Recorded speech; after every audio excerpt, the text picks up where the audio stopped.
Napoli, linea per l'umanité. Momento. Je viens.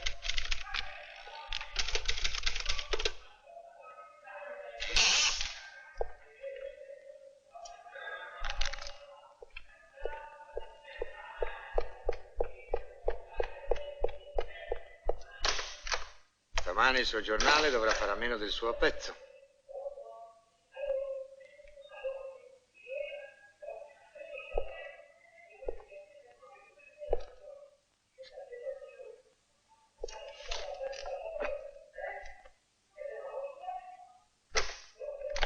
That's the limit. I've had about all I can stand. 45 minutes for an answer from Naples and you can't understand a word. What the hell's going on around here? I'm getting a little hungry. What's that, salami? Sì, salame. Yeah, that's good. Fine. Cigarettes for the boy. Thank you. Good night. Thank you, thank you. Good night. Night.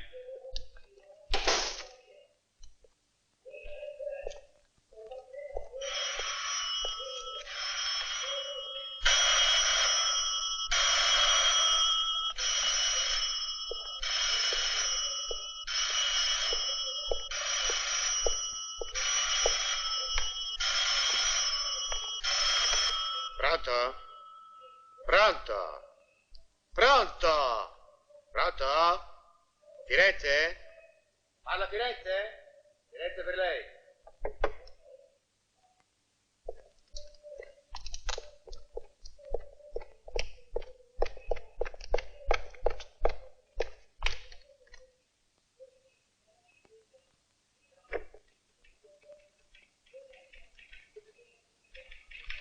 Pronto? Pronto, pronto. Tony, sei tu? Sono Mugnai. Sono lo stenografo di turno. Sì, dimmi. C'è una nota per te. Non siamo riusciti ad avere la comunicazione prima. Questi dischi del TVP, meglio se mi sentono, si bloccano la linea da mezzanotte alle 3. Siamo ancora sotto tutela. Sì, leggi. Guarda, io faccio il mio dovere. Dimmi. Tuo fratello è morto. Ieri mattina. Fatti coraggio. I medici hanno detto che ci portava la malattia da troppo tempo. Senti, ti leggo la nota. Era sereno. Ti ha ricordato. I tuoi chiedono se verrai per i funerali. Se riesci a trovare un medico. Pronto?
Quando la mamma morì, tu avevi 25 giorni.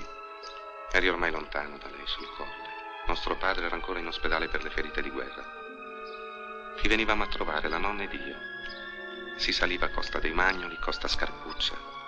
Era settembre, cominciava l'autunno del 1918. Io avevo 8 anni e non potevo volerti bene. Dicevano tutti che la mamma era morta per colpa tua. Un giorno i contadini che ti avevano a Balia ti portarono nei giardini della villa del barone. Era un signore inglese, un sir. Dimostrò di commuoversi alla tua storia, disse che bisognava aiutarti e così il suo maestro di casa ti prese sotto la sua protezione. Si chiamava Salocchi e per te sarebbe diventato il babbo. Così entrasti a Villarossa e così cominciò a costruirsi attorno a te, giorno per giorno, quella prigione di affetti, di abitudini, di complessi, dentro la quale ti saresti trovato poi condannato.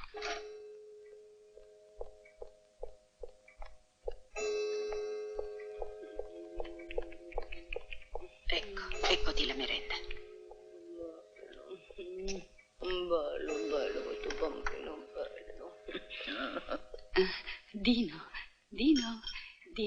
Lorenzo, signora, Lorenzo. Mi scusi, era il nome dello zio che lo tenne a battesimo. Capisco, signora. Ma Dino è un nome volgare. Ora si chiama Lorenzo. Chiaro?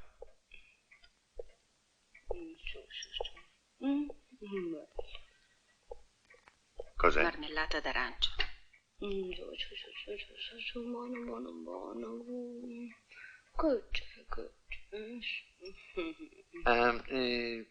Un'altra cosa, signora, mi scusi.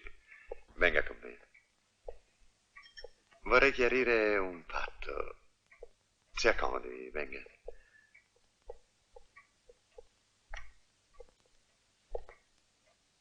Maria. Sì, signore. Vede, cara signora, fra poco il bambino comincerà a capire. Ora io naturalmente non voglio impedirvi di vederlo, questo non lo farò e non lo farei mai. Ma siccome il bambino deve abituarsi a noi come alla sua vera famiglia, sarà bene che voi evitiate, se si può, di parlare di suo padre. E mi dispiace, soprattutto, assolutamente non parlare mai della madre. Chiaro? Ma perché? Non capisco.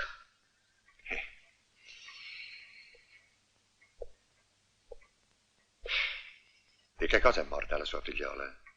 Di meningite, no? Sì, ma la meningite fu solamente una conseguenza, una complicazione degli ultimi 3 giorni, dopo l'operazione e la febbre spagnola. Appunto. Ecco, la spagnola, proprio. Comunque io posso contare sulla sua discrezione? Voglio dire, è bene che il bambino non sappia mai di questa, come dice lei, di questa complicazione degli ultimi 3 giorni. Siamo intesi? Non lo so. Non credo. Tutta me, signore, tutta me. Se l'avessi immaginato. Mio marito si sta affezionando troppo al bambino.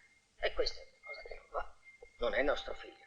Suo padre è guarito, no? Perché non viene a riprenderselo? Ma è il suo signor marito che non ce lo vuole rendere e non c'è nessuna ragione per levarglielo con la forza. Mica lo fa patire. Oh, non lo fa patire. Lo fa star male di sicuro. Gli vuole assicurare un avvenire. Certo, per il bambino è stata una fortuna che gli sia morta la madre. Non deve dire una cosa simile. Come abbiamo potuto tirare su questo, avremmo certamente saputo allevare anche il secondo. Buonasera, signore.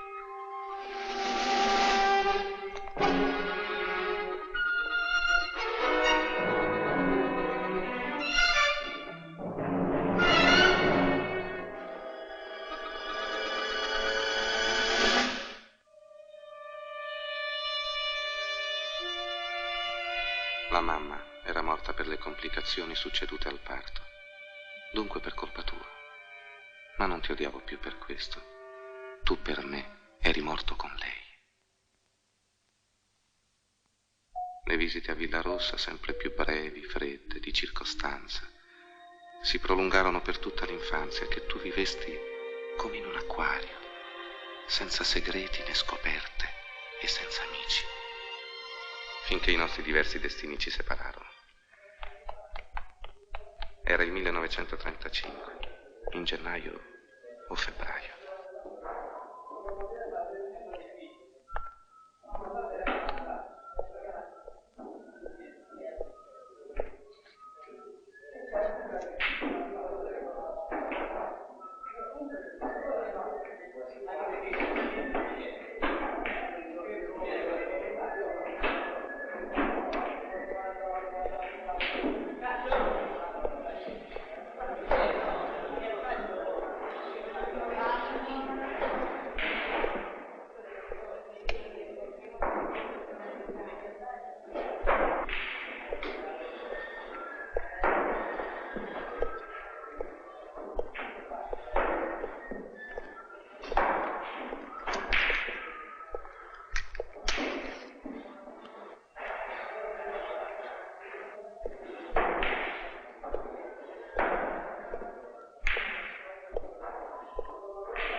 Roberto, spiazzalo!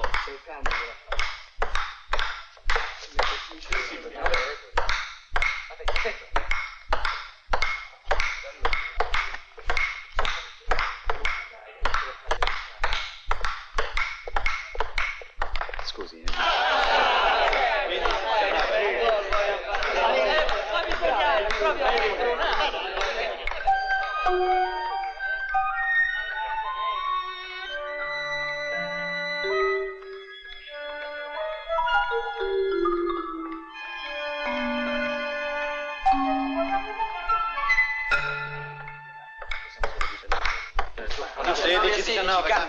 Come 19? La palla ha battuto dentro, il punto è mio. Ma che sei scemo? È uscita almeno d'un palmo. Ma scherzi, era dentro. Ma dai, che era fuori, su, l'hai vista anche tu. Dai, 19 sì. Andiamo su.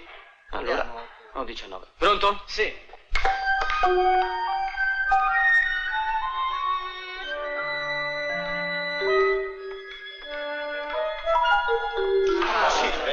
Pagare. Lorenzo, senti, da me 5. Però 5 te le Ecco qui, avanzate anche domani. D'accordo. Te li do domani? No, me le dai subito perché ce l'hai. Allora la rivincita. Dammi 8 punti di vantaggio e giochiamo 20 lire. 8 punti, ma tu sei a Mattino. Va bene, Sono troppi, non li riprendo. Facciamo 6. Va bene. 6. Cambia campo, su, via. Senti, Roberto.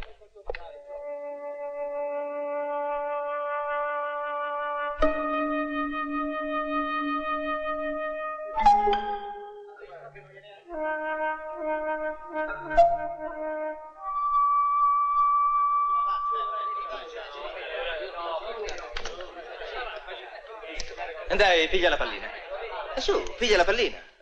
Scusatemi, devo andare a casa. Buonasera. Perché te ne vai? Lorenzo.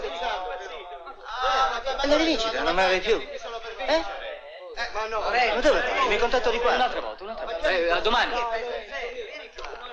Ma Lorenzo, su, continuiamo a giocare. Devo andare via, c'è mio fratello che mi aspetta. Fratello? Ma quando mai hai avuto... Eccolo. Siete persuasi? Scusi, lei è il fratello di Corsi?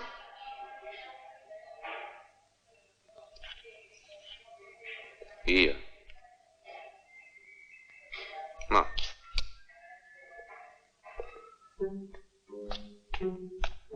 Quella sera Riuscii ad evitarti nascondendomi. Non ci vedevamo da almeno 4 anni. Sarebbero state necessarie troppe domande, troppe spiegazioni. Passarono così ancora 2 mesi. L'inverno.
Signor Enrico, sai, i miei inquilini non sono tenuti a dirmi quando escono, quando entrano. Se vuoi lasciare il nome. Gli dica che c'è stato suo fratello.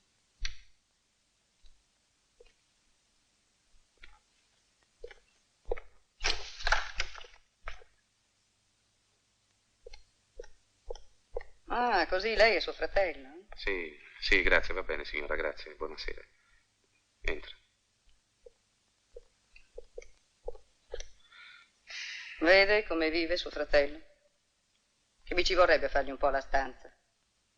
Ma lui non vuole che gli si tocchi nulla, eh? E magari rientrando cerca anche di non farsi vedere. Domani o dopodomani, spero di... Sì, ma che sia domani. Perché io beneficenza non ne faccio a nessuno. Sì, sì, sì, grazie. Buonasera.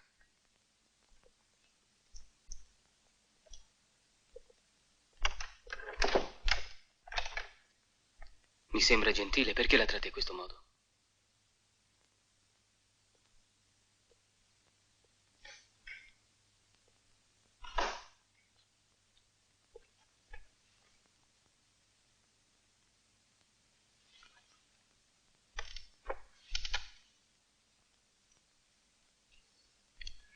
A cosa devo l'onore? Se non ti dispiace, potresti ospitarmi per qualche giorno. Qui? Sì, per me andrebbe benissimo. No, figurati. Grazie.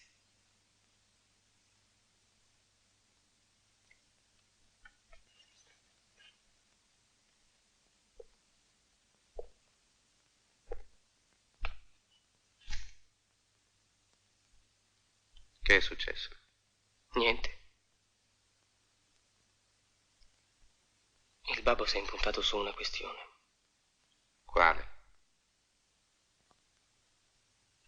Se non mi spieghi, dovrò riaccompagnarti a casa.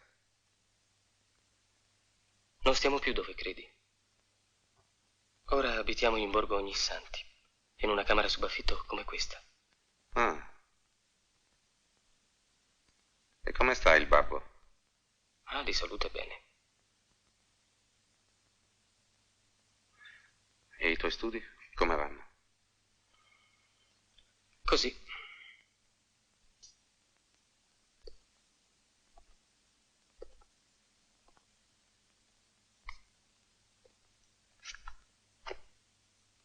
È per questa ragione che avete litigato? Anche. E per cos'altro? Sai il francese? Cerco di impararlo leggendo. E come ci riesci se non hai nemmeno una grammatica? M'arrangio. Con questo.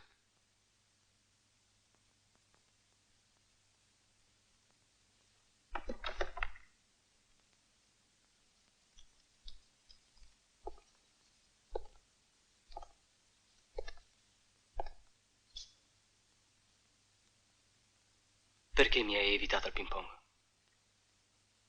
Ti ho evitato io.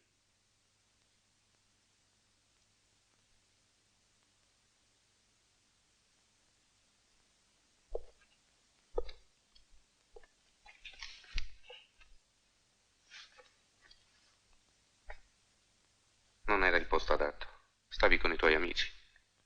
Io ti rovinavo la partita e basta. Comunque, scusami. Oh, di nulla. Perché cos'altro avete litigato? Una ragazza. Perbacco.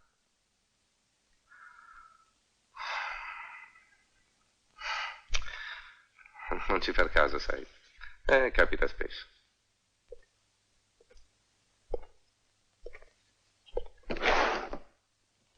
C'era un pezzo di candela, ma...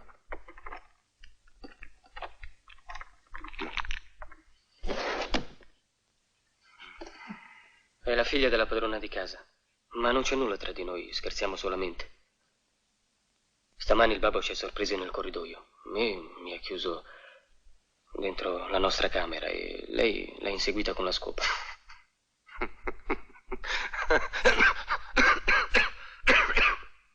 Perché ridi? Ma così, perché immagino la scena.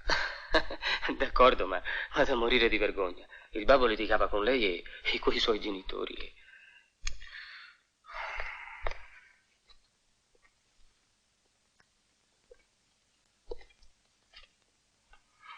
Posso riaccompagnarti a casa? Parlargli io a tuo padre? No. Gli ho lasciato scritto che venivo da te. Così hai deciso? Almeno per questa sera sì. Va bene. Ti dispiace rendermi il vocabolario? Oh, scusa, tieni. Allora usciamo. Andiamo a comprare questa candela.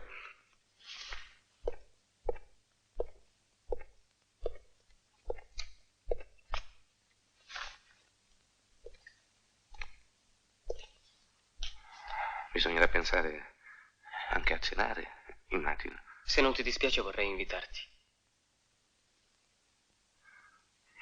Sì, tanto per due non ci arrivo, dai.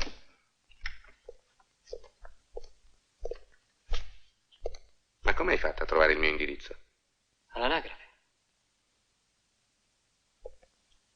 Già.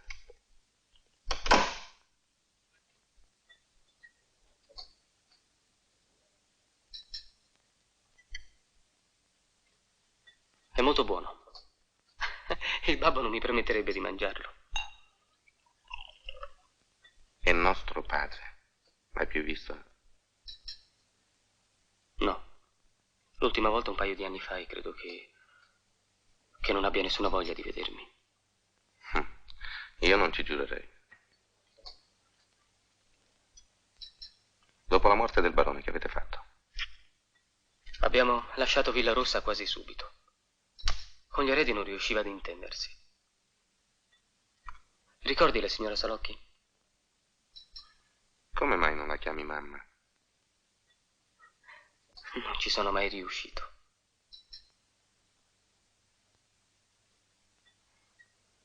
Continua. Così siamo rimasti soli, lui e io. Lasciata Villa Rossa, lui non seppe più cosa fare. Andammo a Cannes, a Monte Carlo, a Sanremo. Insomma, tutti i posti dove lui era solito andare col barone. E la Dida? Sparita. Anche lei.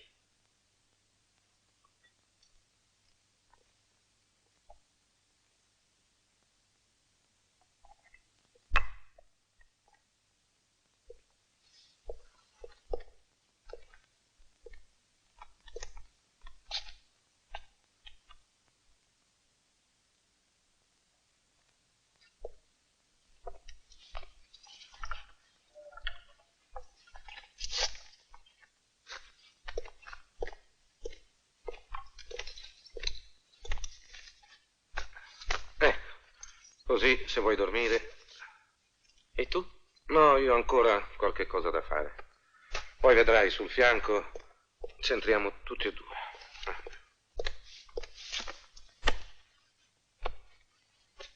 Ecco. Ah, vuoi la sedia? No, no, stai. Ah, puoi prenderla? No, fai pure.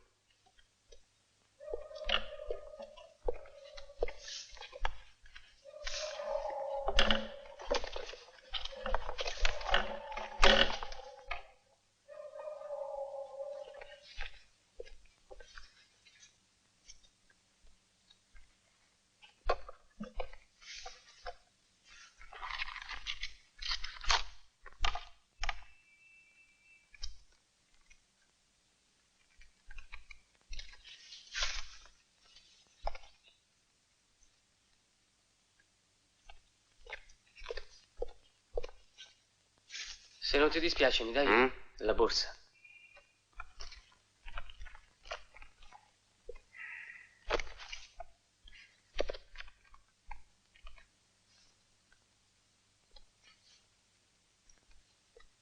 Dove si passa per andare in bagno? No, non ce l'abbiamo il bagno. Ci laviamo in cucina, ma a quest'ora dormono tutti.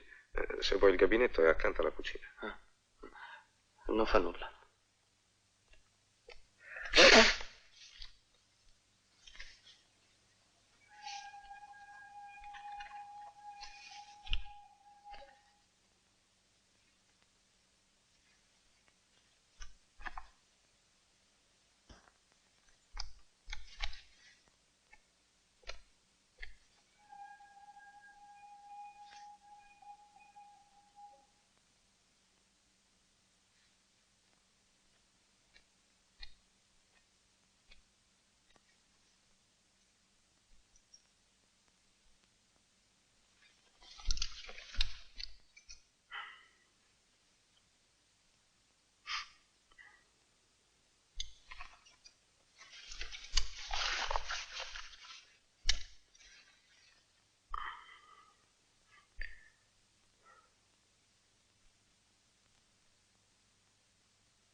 Perché hai messo la nonna all'ospizio? Non dormi? È una cosa che disonora. Che cos'è il disonore? La gente ti critica. Che cos'è la gente?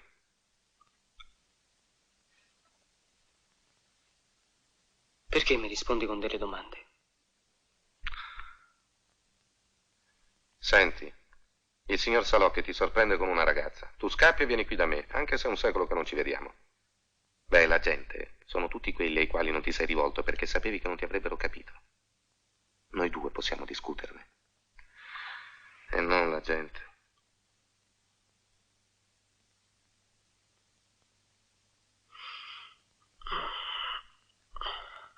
Ho sonno. E tu parli troppo difficile. La nonna non poteva più lavorare, Lorenzo, lo sai che ha più di 70 anni. Io guadagnavo 12 lire al giorno in tipografia. Un salario, uno stipendio. Eppure non ci bastava mettere assieme il pranzo con la cena.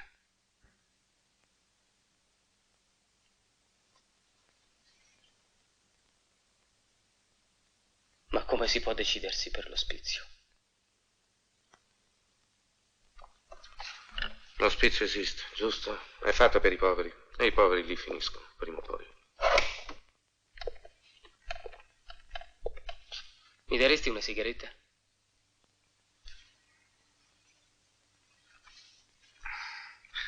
È l'ultima.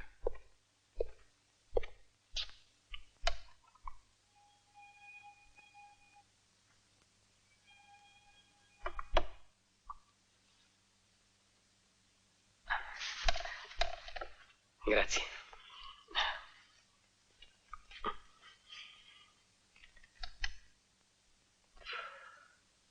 Non è stato perché avevi poca voglia di lavorare? Non lo so, forse. Tu che ne dici? È vero che vuoi diventare uno scrittore? Un giornalista? E ci riuscirai? Ma forse. Il babbo dice che sei un fannullone. Davvero? Dice che siamo della stessa razza, tu e io.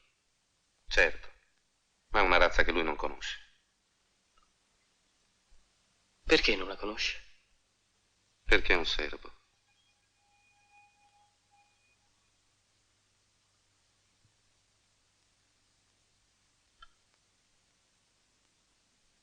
Perché la nonna non fa che piangere quando si va a trovarla?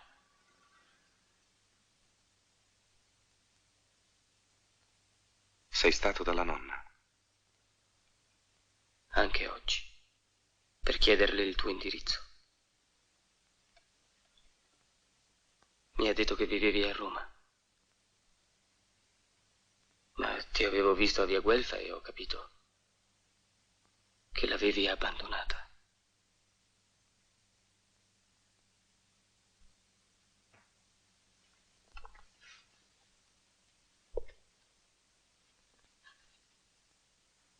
Non mi piace che mi veda ridotto così. Perché non ti metti a lavorare allora? Perché questo è il mio lavoro. Non voglio prendere la vita come viene. La vita di nostro padre, la vita del nonno. Non ho avuto le tue possibilità. Auguri.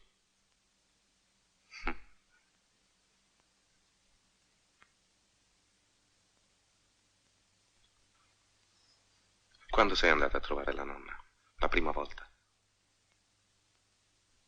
Circa 2 mesi fa. Dopo che ci incontrammo al ping pong. Mi pentii di essermi comportato in quel modo.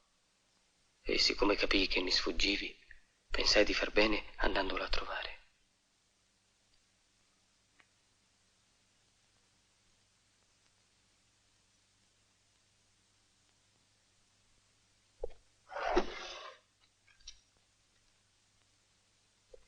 Questa è nostra madre.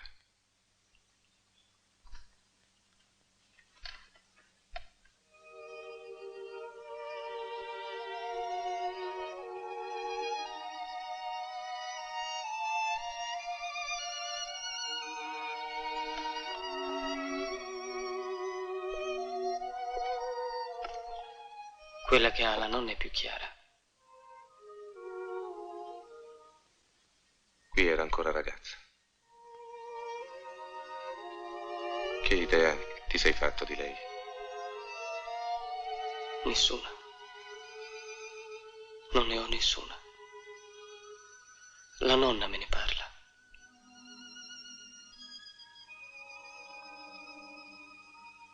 Spengiamo.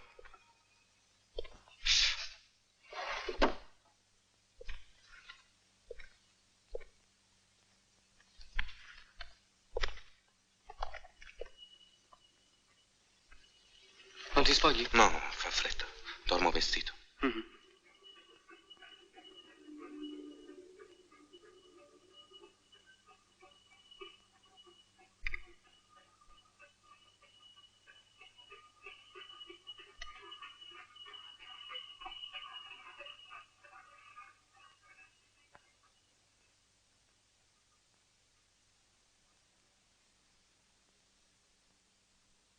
Com'era?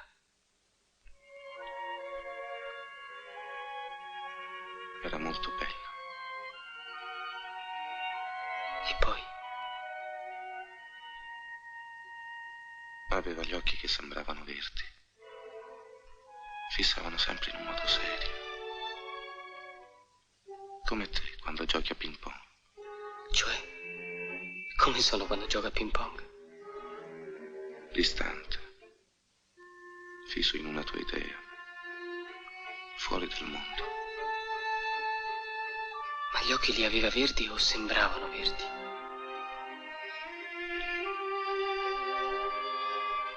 Non lo so. Cosa faceva? Viveva. E dopo è morta. Perché non mi sapete dire nulla di preciso? Come posso affezionarmi a lei se nessuno me ne sa parlare?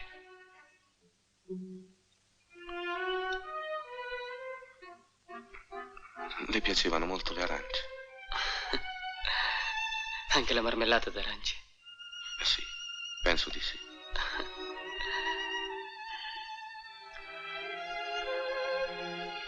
E poi?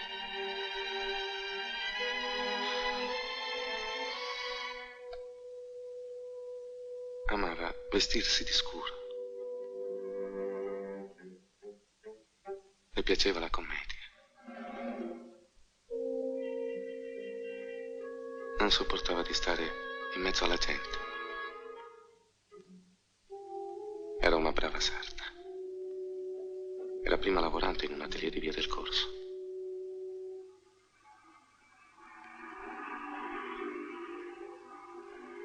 Senti, sono i furgoncini della Nazione che portano i giornali ai primi treni, ancora freschi d'inchiostro.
Molteni.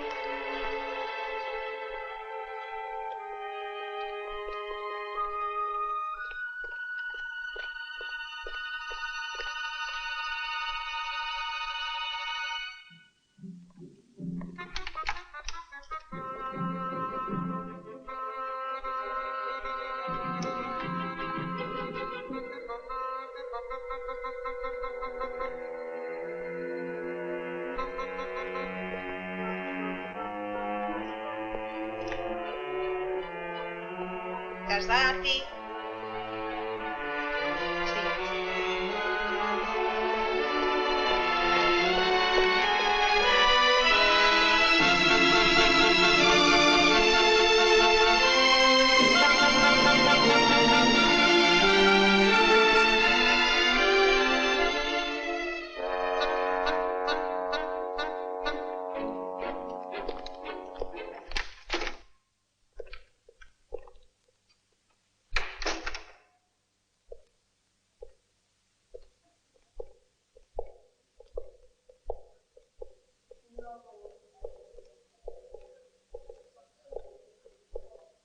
Mettiamoci qui.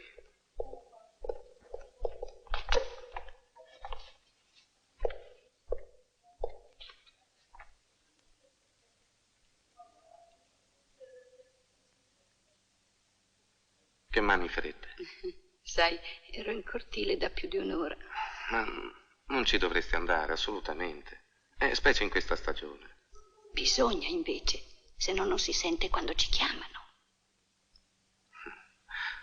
Ma tu non sapevi mica che io oggi sarei venuto? Lo sapevo. Oggi ne ero sicura.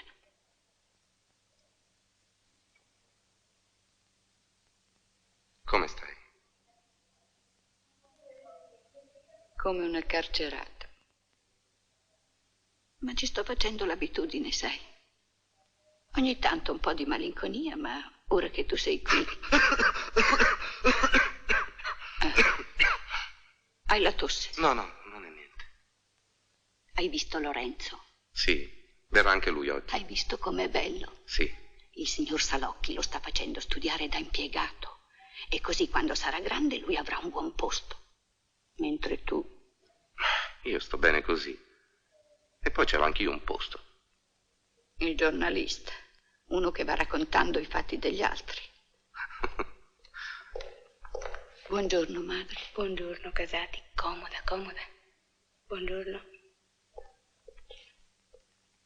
E suor Clementina, il nostro gendarme. Però è buona. Mi ha permesso di tenere il vaso per la notte. Ma no. Ma sì. Come vi trattano qui? Bene, davvero. Un po' di lavoro. Che lavoro? Oddio, un po' di cucito, ma serve, sai. Le giornate sono lunghe, non passa mai. Ma io sono fortunata. Ho te, ho Lorenzo. Hai visto? Si pettina con la riga. Quando viene a trovarmi, siediti, gli dico. Dopo di lei prego, nonna. Eccola.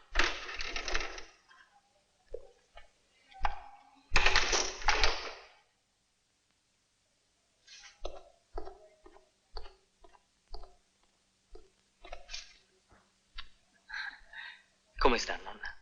Beh, potresti anche darle del tu, no? Lascia fare, non è ancora abituato. Siediti là.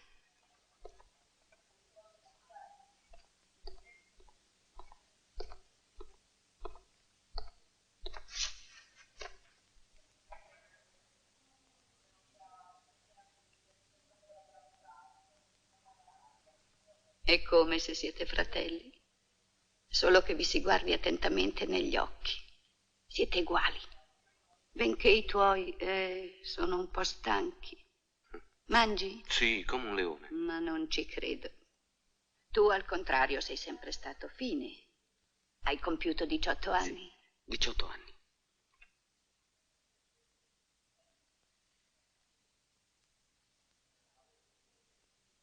Nonna, che c'è,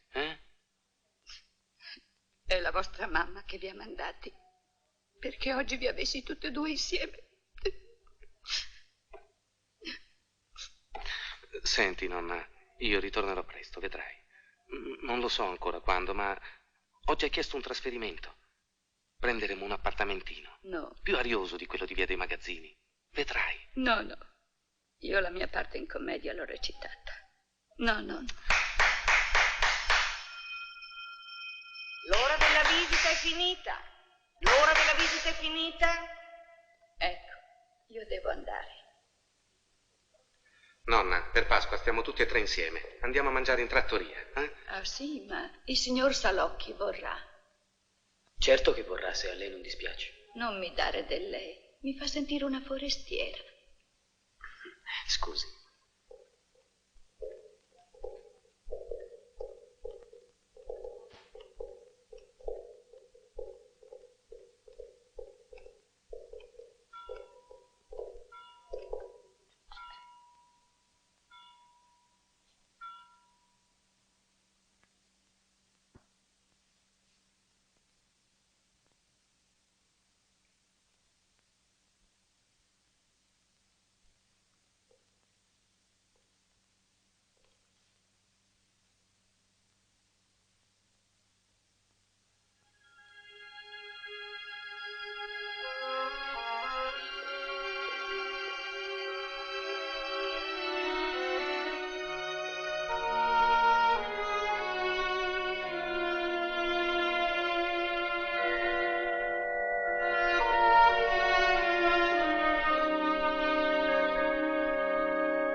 Buongiorno.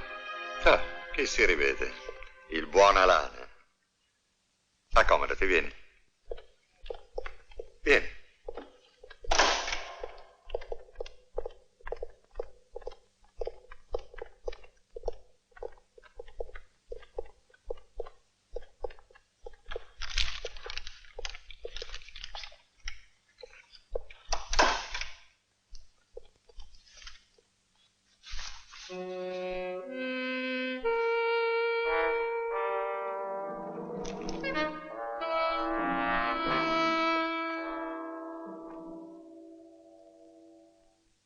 Scusami, caro. Siedi, siedi.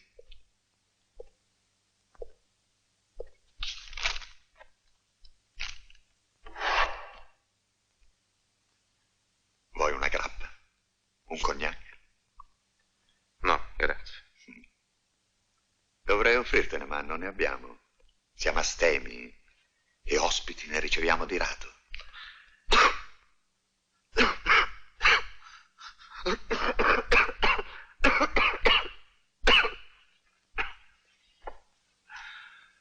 Così? Dimmi qualcosa di te.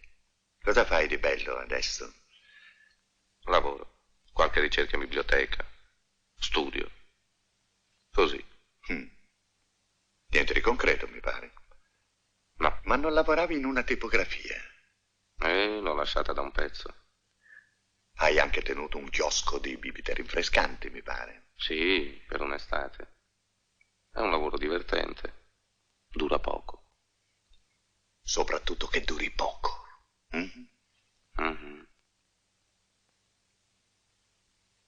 Sono qui perché mi ha invitato lei e per parlare di Lorenzo.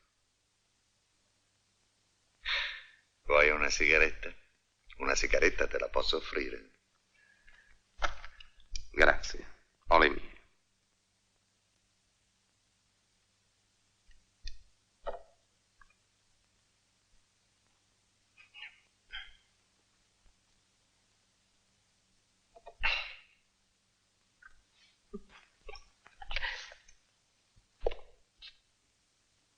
Hai visto come siamo ridotti? Niente male, mi pare. Forse per te. Ma Lorenzo è stato abituato in modo ben diverso e dovrebbe sentirne un po' di umiliazione. E per quanto la tua condotta non sia uno specchio di virtù, cosa che del resto non mi riguarda, è bene che tu sappia quello che sta succedendo. Eccomi qua. Tu sai, e tutta la tua famiglia sa, come l'ho preso con me e come l'ho allevato. Io non sto qui a rivangare la noncuranza che la tua famiglia ha dimostrato nei confronti della vita di Lorenzo e dei miei sacrifici, che sono stati molti, molti, spesso al di sopra delle mie possibilità. Io non intendo rinfacciare nulla, perché se tornassi indietro ripeterei tutto quello che ho fatto.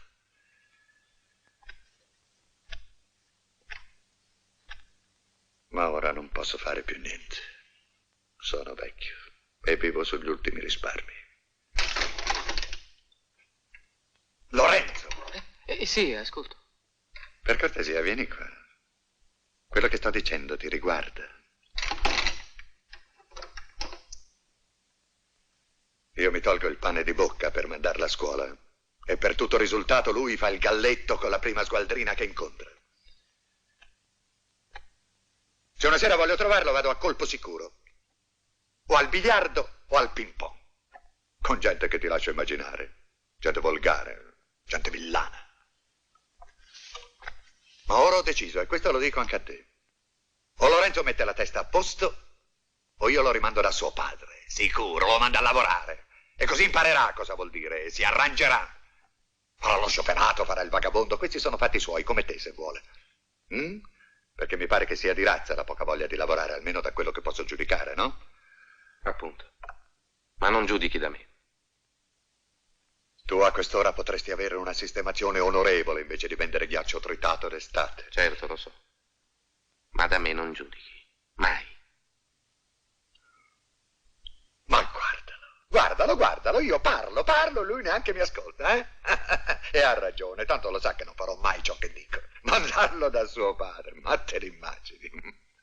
O da me.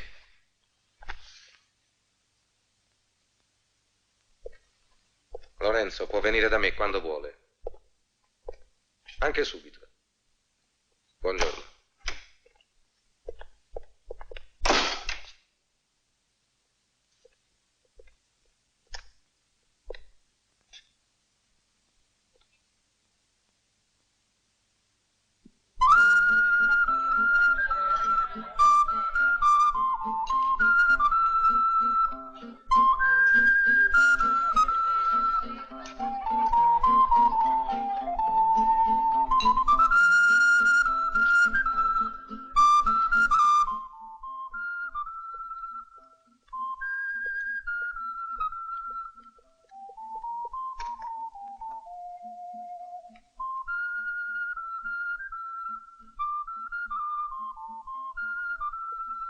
Allora, nonna, vuoi ancora del dolce? Eh? No, ringraziando il Dio abbiamo mangiato da principi. Che ore sono? Le 2:40. Un po' di vino. No. Quando poi rientriamo, la suora ci ferma una dopo l'altra e ci interroga tutte, col pretesto di informarsi come abbiamo passato la festa, ma in realtà per sentire dal fiato se abbiamo bevuto. E allora cosa fa? Le toglie il vaso da notte? Scusi, nonna. Ma perché? Cosa credi? Quando so di avercelo sotto il letto non l'adopero, ma se non ce l'ho, sono capace di alzarmi anche 3 o 4 volte e bisogna arrivare in fondo al corridoio dove fa un freddo cane. Che ore sono? Ma nonna, me l'ha già chiesto un momento fa e le ho risposto. Sono le 2:43. Ah, bene. Quando saranno le 4 in punto bisognerà muoversi. Io prima devo andare a rimettermi la divisa. Se una di noi arriva in ritardo ci tolgono il permesso di uscire per 3 settimane di seguito. Siamo come dei soldati. In compenso non fate la guerra. A proposito, sembra che ci sia chi si iscrive in segreto per andare soldato volontario in Africa perché ci sarà una guerra. Il figlio di una dell'ospizio ha già firmato e la fidanzata è venuta piangendo dalla madre perché lo persuada lei a farsi scancellare. Nonna. Sì? Guardi cosa c'è scritto là su quel muro. Che cosa? Non arriva a vederci di qui a là? No, la nonna non sa leggere. C'è scritto: questa è la guerra che noi preferiamo. E cioè? Significa che noi preferiamo lavorare i campi. Ma è naturale. C'era proprio bisogno di scriverlo sui muri.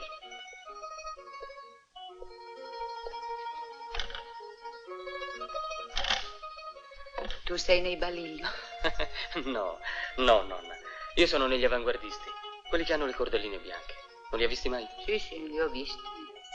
Certo, il tuo povero nonno sarebbe venuto un accidente se ti avesse visto vestito a quel modo. Lui con questi d'ora non andava d'accordo. Però non ha mai storto il capello ad una mosca. Lui era capace di fare l'intero giro dei viali piuttosto che doversi togliere il cappello quando vedeva passare un corteo. Io non lo vedevo rientrare, stavo in pensiero, non sapevo dove cercarlo.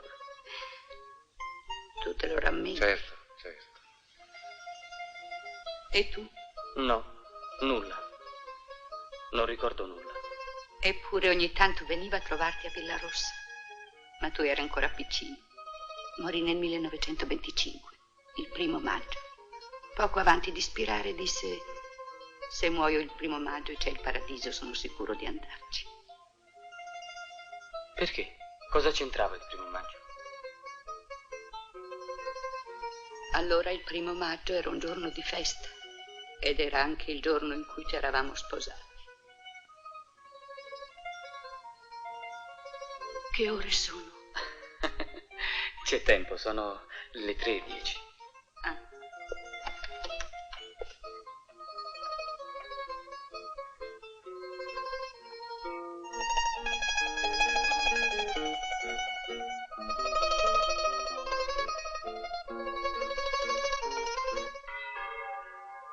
Aspettaci ancora qualche minuto. Sì, nonna. È il momento più difficile. Lo so, ed è anche colpa mia. No, io esagero, una volta passato il portone.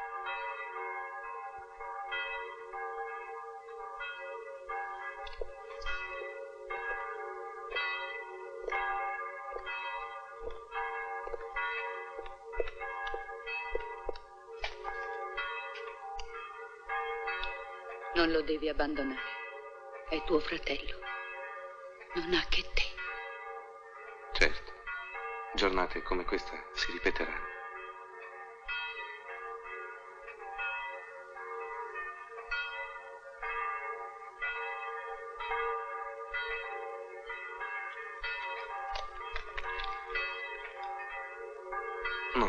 No, cosa fai? No?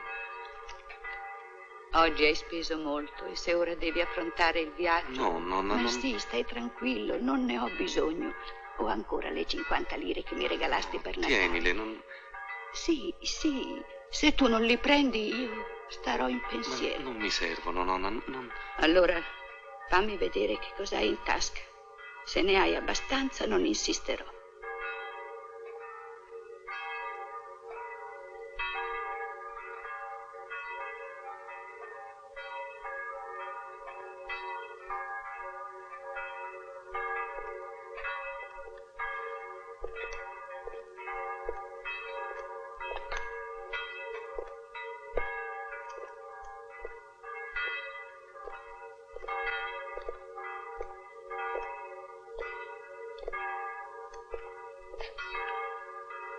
È meglio salutarci qui. Penso sempre che potrebbe essere l'ultima volta.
Occorsero 2 anni di sanatorio fra i monti e un lago. In quel periodo mi scrivesti spesso e le tue lettere erano come te che le scrivevi, timide, schive, timorose di espandersi.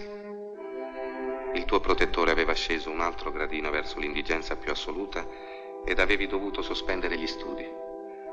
Cominciavi a scoprire te stesso di fronte alle difficoltà, in un mondo ostile, nel quale dovevi inserirti a forza e per il quale le tue abitudini, le tue maniere, i tuoi stessi pensieri erano inadatti o addirittura negativi. Al mio ritorno non ti cercai subito. Cominciava anche per me una dura lotta per sopravvivere, mentre sull'Europa si addensavano le nubi della guerra. Notizie dalla Spagna. Il quartier generale della Falange comunica. Ieri 6 novembre l'ultimo centro della resistenza a nord di Madrid è caduto. Le truppe italiane del generale Gambara, effettuando il congiungimento con l'armata del generale Morales, sono entrate in Tordesillas. Dopo 2 giorni di aspro combattimento, la bandiera nazionale sventola su quasi tutto il territorio metropolitano. Le armate miliziane sono in rotta. La prima armata comunista comandata dal generale Lister è stata decimata nel corso dell'ultima battaglia. Il generale Franco si accinge a sferrare l'attacco decisivo all'ultimo baluardo bolscevico, la città universitaria di Madrid.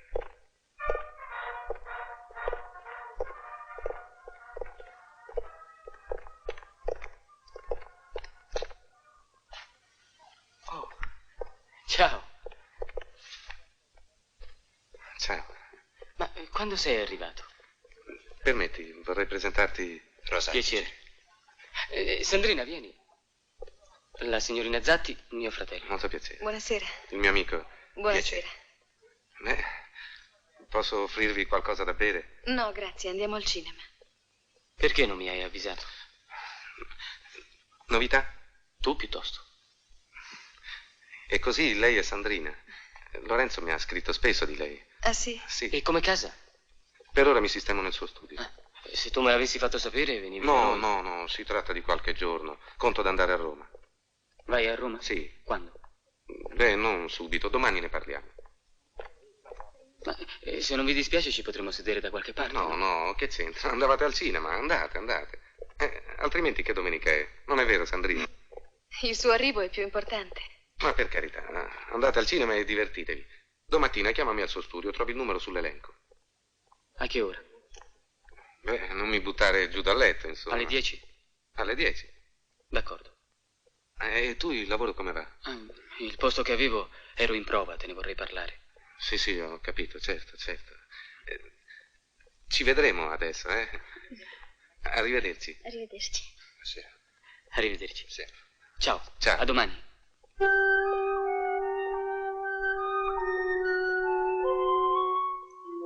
Così seppi che ti eri innamorato. Lei era una fanciulla di 16 anni, scoperta e semplice.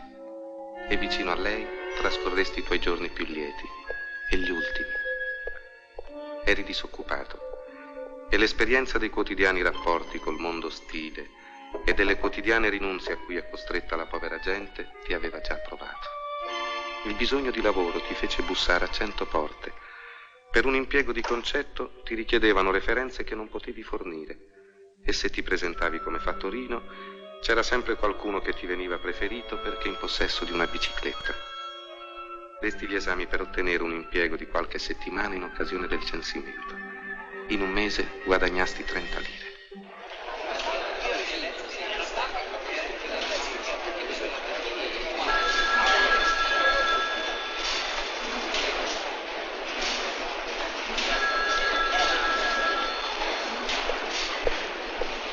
Ciao. Come mai sei qui? Ero venuto per parlarti. Ma non ho tempo adesso, Lorenzo. Beh, andiamo, vai.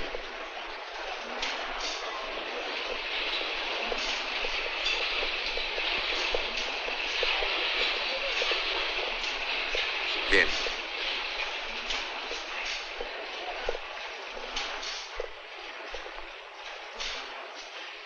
Allora, sei di nuovo senza lavoro, eh? E per uscire da questa situazione cosa ti consiglia il babbo? Perché te la prendi con lui? Ma chi se la prende? Io mi informo, cerco di capire.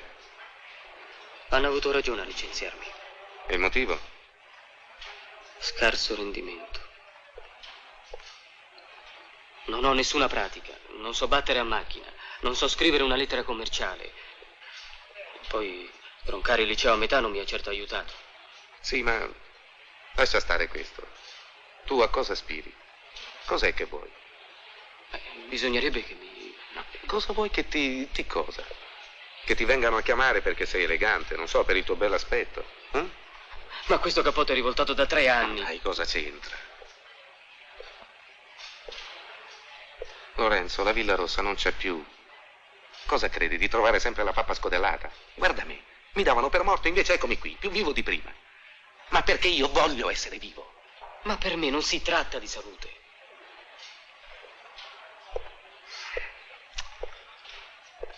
Vuoi che sia sincero, eh? A volte mi sembri ipocrita, lo sai? E soprattutto con te stesso.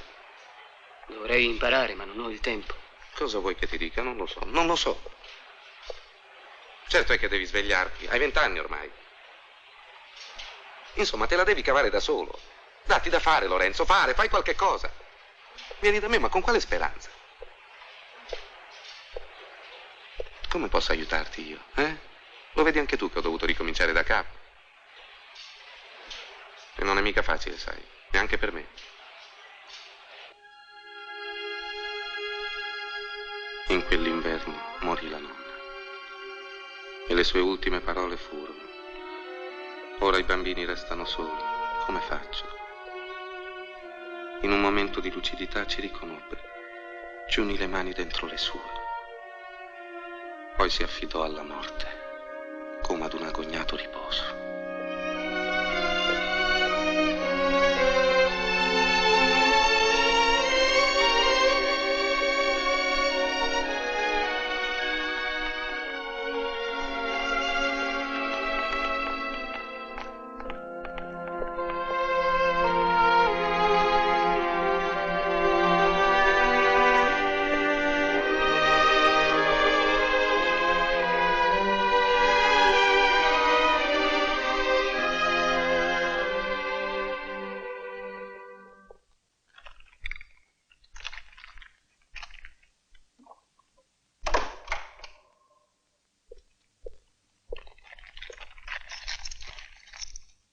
li conti.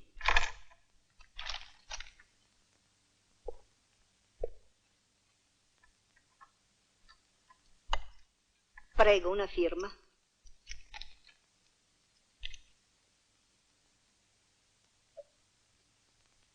Anche il signore una firma.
E mi scriverai da Roma? Sì, sì. Dicevo per restare in contatto. Certo, legale. Era anche un desiderio della nonna. Lorenzo, ma non prendere tutto alla lettera. Alla nonna non potevo dire che non sei più il bambino. Ma te lo posso dire, non sei più il bambino. E non sei più solo di me. Era solo per rispettare il desiderio della nonna. In fondo negli ultimi anni mi pare che... Sì, sì, dillo pure.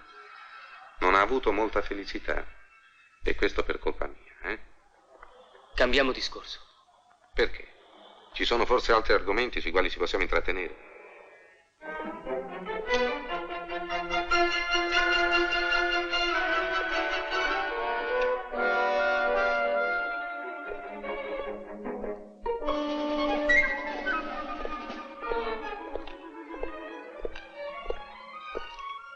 Dopotutto siamo fratelli. Sì, sì, certo, siamo fratelli, siamo fratelli. Lorenzo, io credo di volerti bene, ma di volertene perché sei mio fratello non me ne frega niente. Hai capito? Fratelli, ci si nasce per caso. L'importante è avere gli stessi gusti, le stesse idee, essere amici. Ne hai di amici, quelli della scuola, quelli del biliardo. Non li vedo più.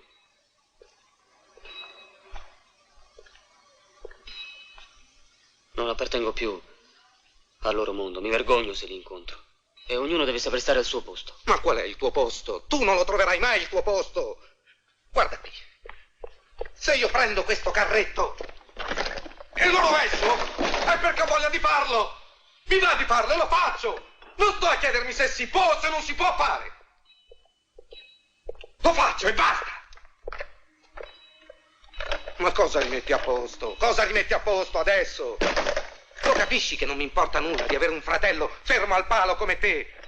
Non voglio ogni volta ricordarmi che ho un fratello che è stato educato bene. Lo vuoi capire?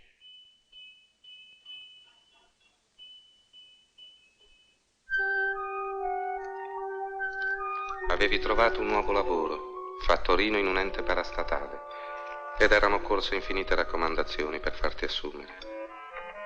Vivevi in una specie di prigione morale, dalla quale cercavi di evadere scalfendo giorno per giorno il muro di convenzioni e di inibizioni che il passato aveva eretto dinanzi a te. Ora io so che tu eri un inerme, votato ad uno sterile sacrificio, in un mondo dove anche l'agnello è costretto a difendere ferocemente la propria innocenza. Ti innamorasti di un'altra ragazza e la sposasti. Il vero amore dei poveri. Amarsi e farsi coraggio e difesa. È sangue che si aggiunge al tuo sangue, omertà anche. Ma l'amore dei poveri è il più fragile. O il mosaico delle anime combacia perfettamente, o tutto si frantuma e disperde, e l'amore diventa abbattimento e disperazione. Un uomo povero può commettere tutti gli errori che la sua povertà gli suggerisce, ma non gli è consentito di sbagliare nello scegliere la compagna. E tu commettesti questo errore. Poco tempo dopo io lasciai definitivamente Firenze.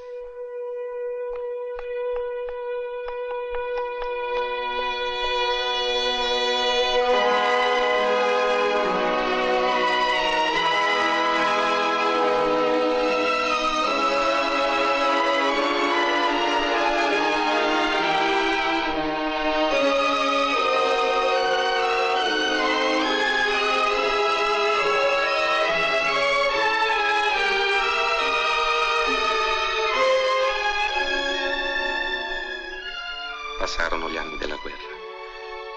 Dopo la liberazione di Firenze, una tua lettera mi diceva che ti eri ammalato di un male misterioso ribelle ad ogni cura. Appena ti fu possibile venisti a Roma e passammo il Natale insieme, avanti che tu entrassi in ospedale.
Lorenzo, io ti lascio qui.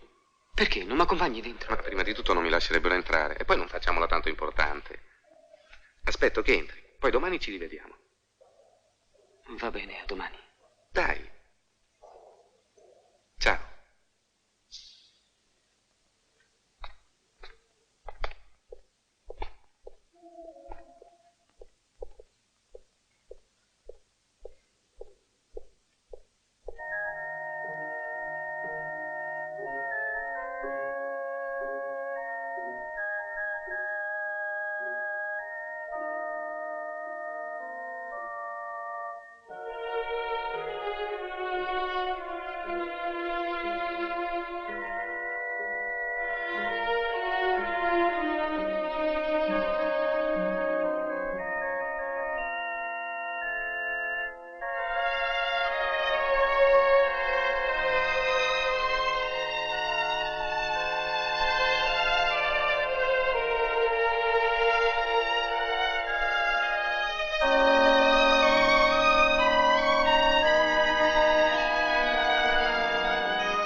Eri un povero su cui studiare, un caso interessante.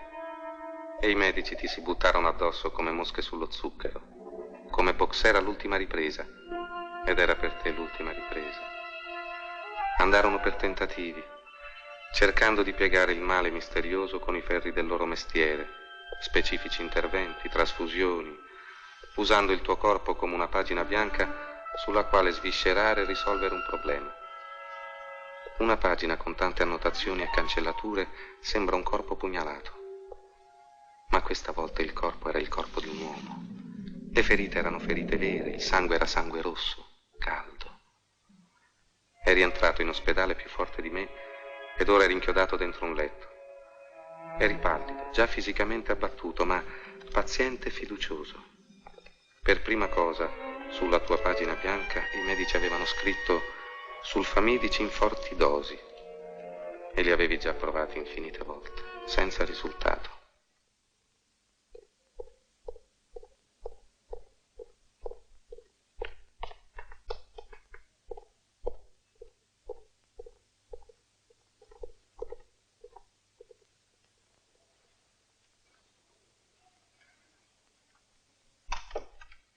Visita! Visita!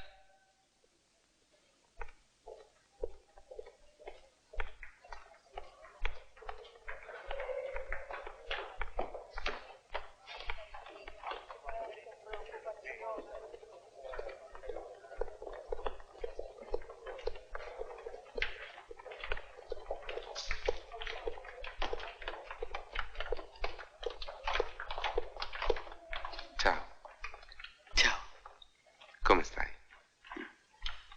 Male. Male perché? Ma mi hanno fatto un'iniezione ieri sera. Mi fa ancora male.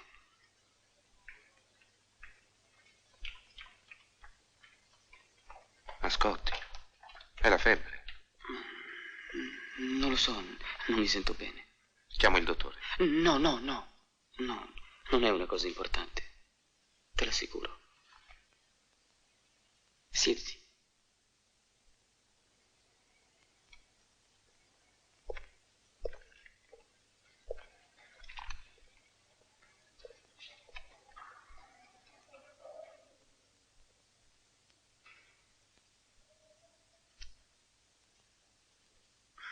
Ti faccio male? No. E ora ti faccio male? No, stringi, stringi. E ora? No, stringi, non aver paura. Ma non capisci che non ho più forza, vuol dire che è la fine. Io non voglio morire, non voglio morire, non voglio, capito? No. Mi hai fatto male, e come? Ho detto così, per complimento. Perché mentisci? Guarda. Sei contento?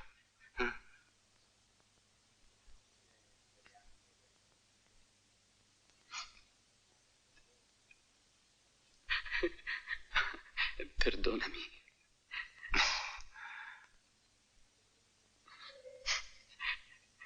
Dammi un bacio.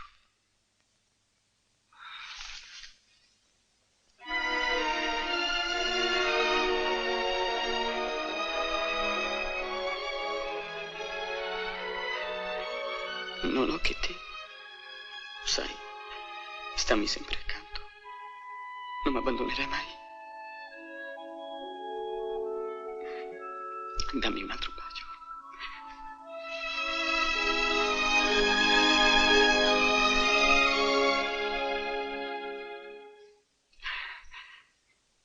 Vedi, tutti hanno qualcuno, parenti o amici, che magari ci vengono per convenienza. Ma tu sapessi che conforto è. Io vivo giorno e notte per quest'ora in cui vieni.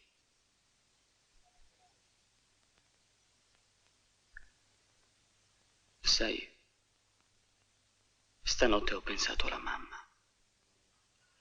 e ho capito quanto mi è mancata. Ho capito perché mi sono sentito sempre tanto solo. Tu invece l'hai conosciuta, eh? Aveva i capelli neri, vero? Mi assomigliava, eh? Sì, dicono. Parlami di lei. La nonna diceva che era un po' nervosa. Poverina.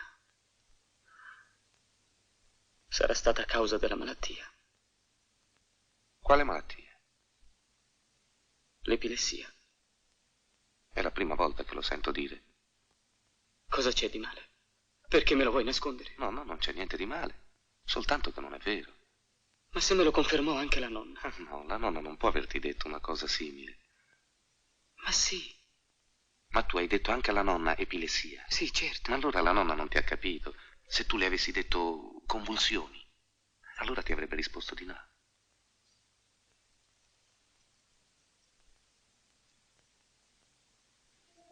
Enrico. Sì. È vero che la mamma è morta pazza?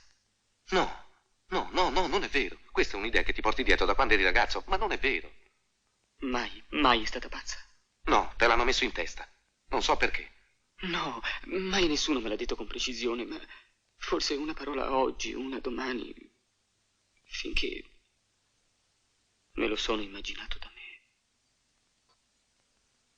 Ora capisci perché voglio sapere com'era da viva. Perché l'immagine che ho di lei è l'immagine d'una pazza.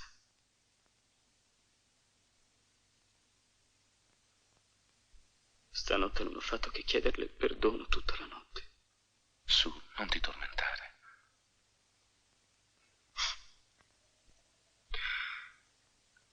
Raccontami. Cosa? Sei uno scrittore, no? Descrivimela, dimmi qualcosa che me la faccia immaginare viva. Me la ricordo così poco.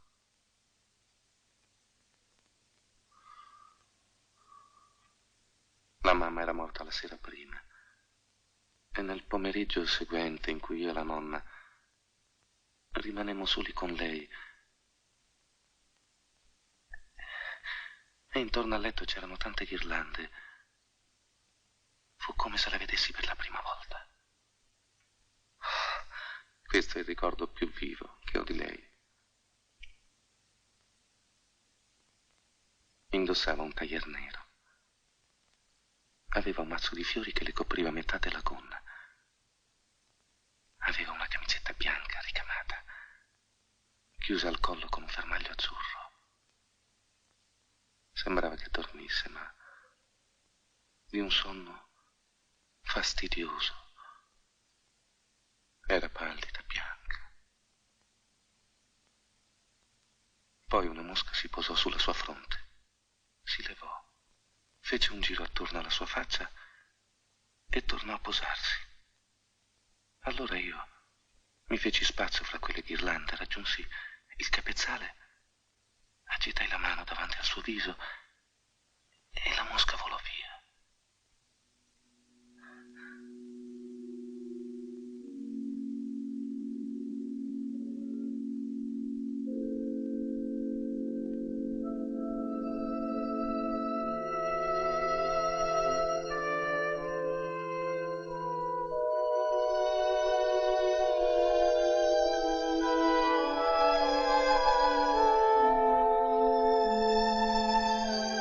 Scaccerai le mosche anche dal mio viso.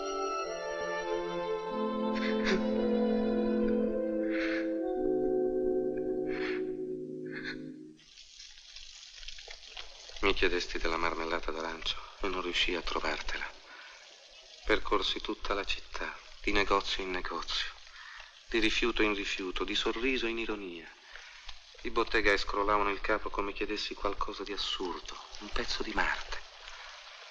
Forse mai come in quelle ore odiai i tedeschi e sentii l'orrore della guerra. Disperazione e fraterno egoismo mi tolsero in quelle ore l'intelletto. Ero un uomo cieco e scatenato che cercava un barattolo di marmellata d'arancio con l'impeto di un brigante di strada, con la voce querula di un accattone. Inutilmente, inutilmente.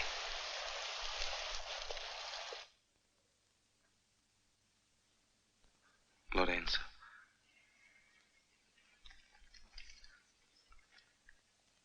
La marmellata d'arancio non l'ho trovata. Ti ho portato questa. Se un giorno avessi voglia di un po' d'erba, non ne crescerebbe più un filo sui prati. È buono. Mica è colpa tua. È buono, è buono. No, no, no, non la voglio. Mettila via. La marmellata d'arancio mi rammenta tante cose. Si vede che sono tutte cose morte e sotterrate.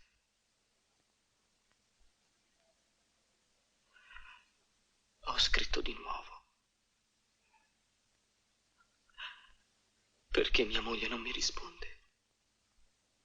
Avrà cambiato casa, vedrai. Le tue lettere non le avrà ancora ricevute. Ti risponderà.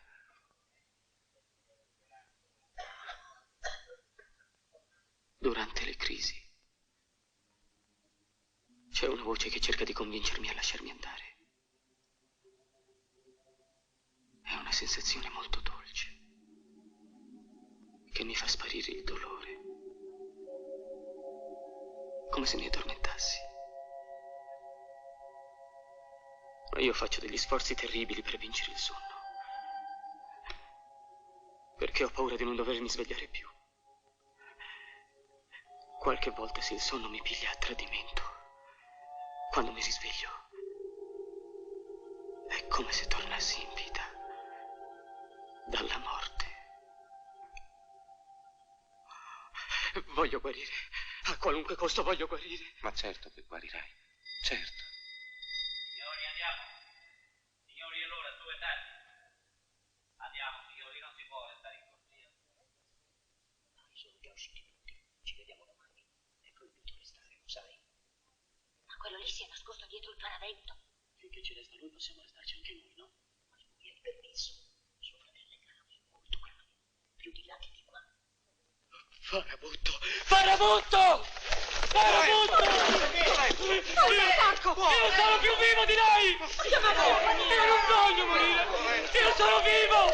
Io voglio guarire! Voglio guarire! Fuori! Un medico! Fuori dai piedi! Fuori! Io voglio guarire! Io non voglio morire! Chiamate un dottore! Il medico di guardia, presto! Certo, certo. Voglio guarire! Faccia questo infermiere! Lo tenga qui! Fuori! Fuori dai piedi! Fuori! Non fare così, Lorenzo! Lasciami! È buono! Lasciami! Lasciami! Presto! Via qui, storia!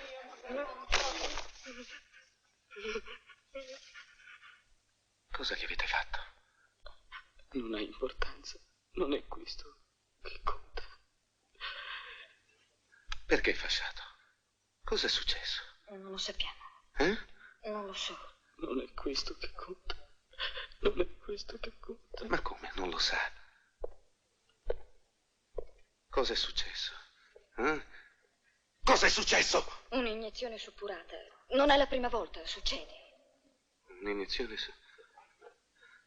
E da quanto tempo per essere ridotto così? No, da poco, è da poco. Ma è lui che... Solo da bravo. Ora è più calmo, eh? Stia calmo.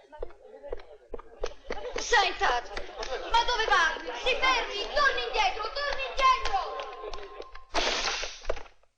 E allora? Non si bussa prima di entrare? Io non voglio che mio fratello muoia per colpa vostra. Che sta dicendo? In un mese l'avete ridotto come uno scheletro.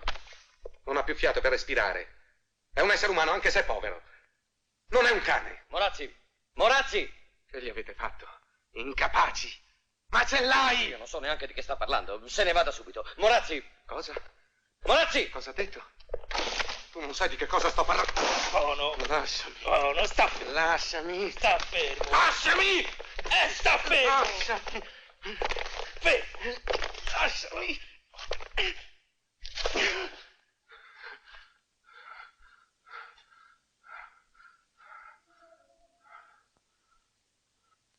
Sei impazzito, spero. Io non sono impazzito.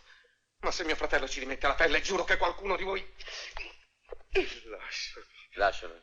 Dottore. Lascialo.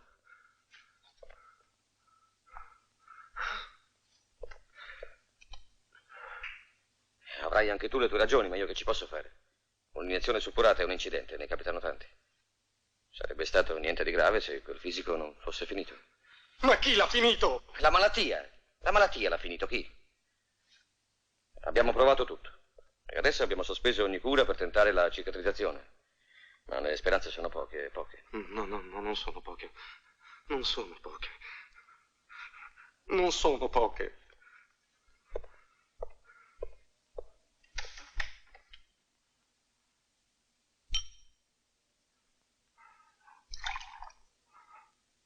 Non sono poche. Tieni. Avanti, bevi su.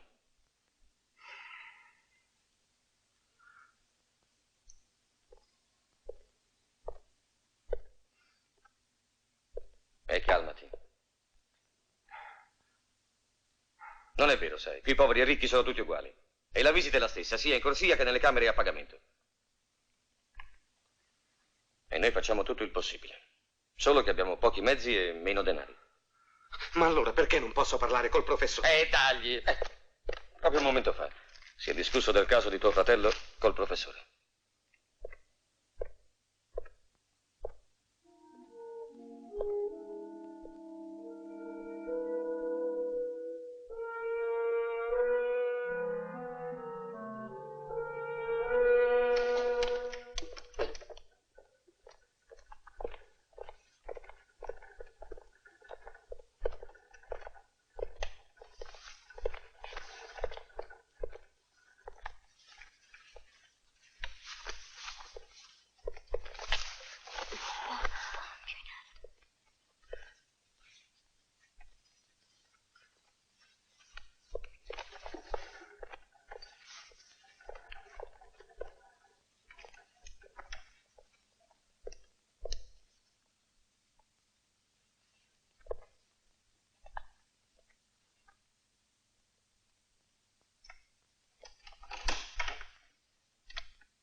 fatto portare qui. Starai meglio. Qui sei solo. Io potrò dormire con te. Vedi, c'è il letto. Una camera? Sì. Solo? Quando l'hanno messo in una camera solo, il numero 7 è morto. No, via, Lorenzo, che discorsi sono? Non sei più in ospedale. Sei in una clinica. Ti ci ho fatto portare io. Una clinica? Sì, una clinica privata, dove ti cureranno bene. Chissà quanto costa? No. Ah, no, voglio tornare a casa. Tanto qui ormai soffro e basta, Enrico. Ti prego, fammi tornare a Firenze, mi cureranno meglio. E starò accanto a mia moglie. Certo. Rivedrò la mia bambina. Sì. Dove sei? Avvicinati, non ti sento. Sono qui.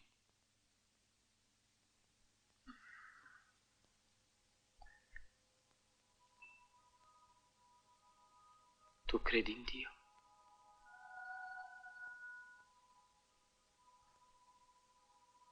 Sì. Non è vero. Perché mi dici di sì se non ci credi? Vuoi anche tu prepararmi a morire? No. Come il prete quando viene perché io faccia la comunione? No. Io penso che bisogna trovarsi di fronte alla morte. In quel momento, quando non si può più sperare negli uomini, se si può fare a meno di Dio, allora si può dire di non credere. Ma se non si spera più negli uomini e non si spera in Dio? Si spera ancora in se stessi. Ci si riconosce in quelli che si lasciano. È questo il comunismo? Anche questo.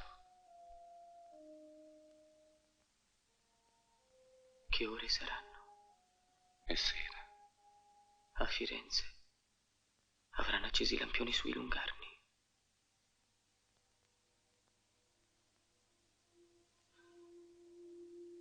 Dio è una luce. Sì. Parlami di Gesù. Ti dispiace? No, certo. Parlami finché non viene giorno, ho paura di addormentarmi.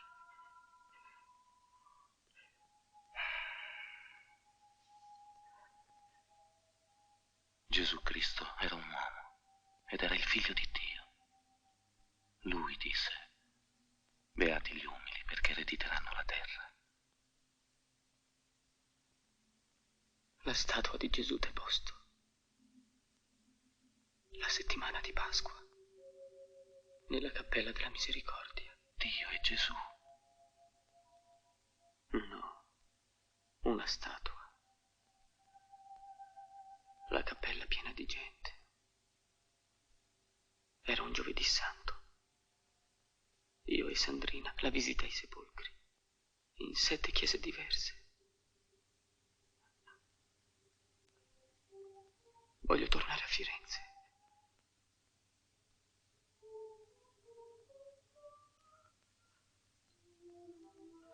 C'è buio. Accendi. Riposati. È buio. Avvicinati, non ti vedo bene. Lorenzo. Poi verrai a letto. Parleremo finché non farà giorno. Sì. Perché dormi vestito?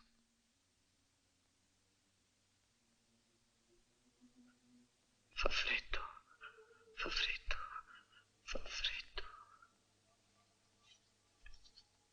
Senti, ci sono i camioncini della nazione. Sì.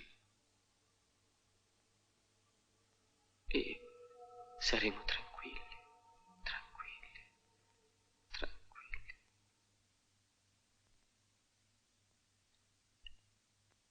La mamma è in paradiso, vero? Certo. E mi vieni incontro.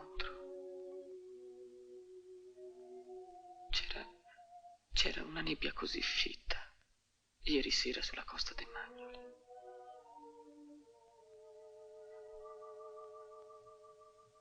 Com'era vestita la mamma? Con un tailleur nero. Un tailleur. Un taglier nero.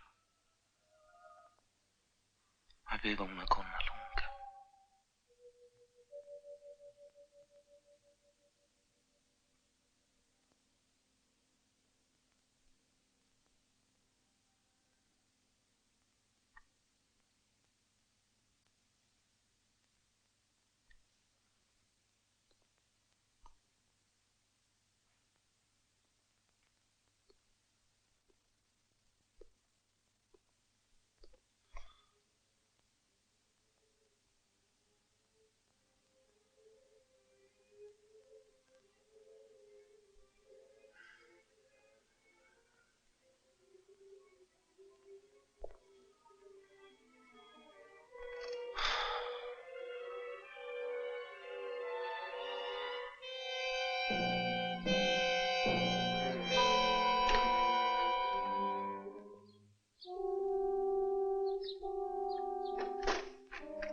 Passarono altri giorni.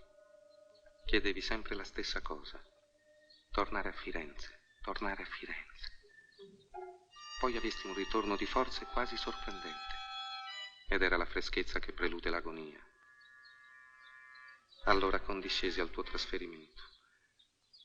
E oggi confesso a me stesso di averti lasciato partire e di non averti accompagnato per non assistere alla tua morte. Voglio ricordarti vivo.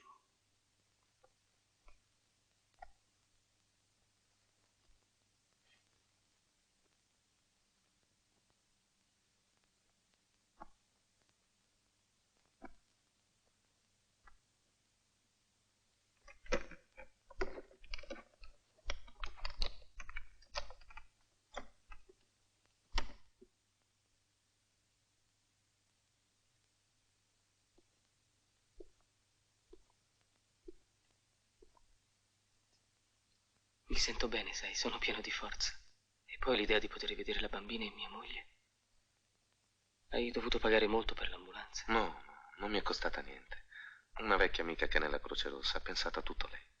Non ti preoccupare.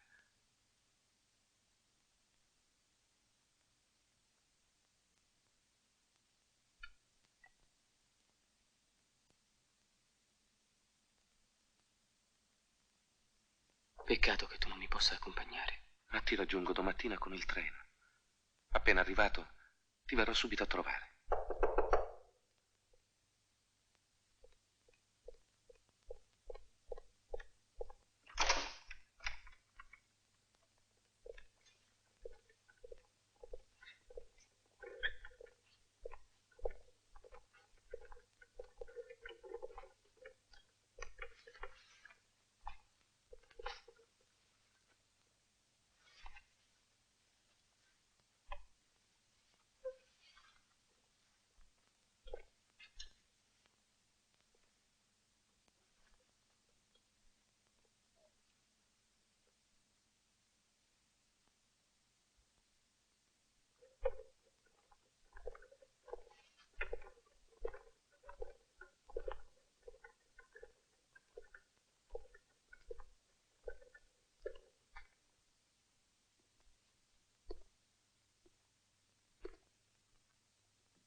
Lorenzo, sei sempre deciso, non ti sei pentito?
E ora mi dico che per gli spiriti più immacolati e più corrotti, la morte è sempre una assuefazione di vita, è il compimento di una conoscenza. E per le anime non più pure e non ancora peccatrici, che non conobbero né il sapore della rinuncia né il gusto dell'offesa, poiché dei poveri di spirito sarà il regno dei cieli, disse il Cristo, se così è, la tua anima splende nell'eterno più alto.